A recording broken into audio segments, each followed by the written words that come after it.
Well, no one is looking more than Target to put 2013 behind them. The backlash from a massive security breach that affected some 40 million customers is expected to spill into the new year now that several lawsuits have been filed. Joining us this morning is Fox 26 legal analyst Chris Tritico. Good morning, Chris. Good morning. So from a legal standpoint, just how much trouble is Target in? Well, they have two major problems. These lawsuits are not going to go away easy, and there's going to up to 40 million people affected by this, and so this is a huge problem for them, not only on the legal side but the PR side. What I expect to see Target do is defend this by saying, look, we had the highest security we could get.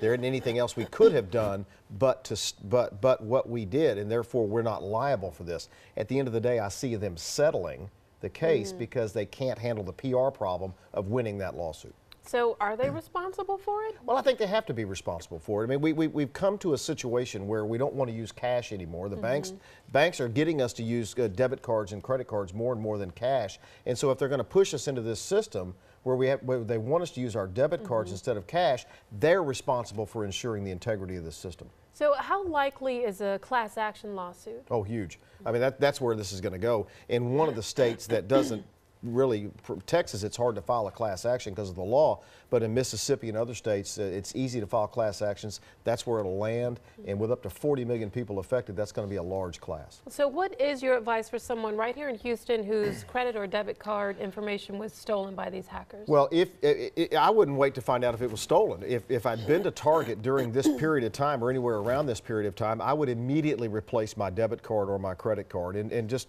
tell them you want it replaced and get a new number.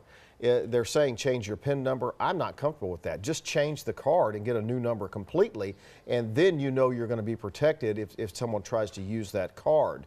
In the future and going forward, I would be very hesitant about using a debit card at a retail establishment for fear that it's going to get stolen. Really? Credit cards have more protection than debit cards do, and you can charge back those on a credit card. A debit card, once that money's taken out of your account, it's very hard to get it back.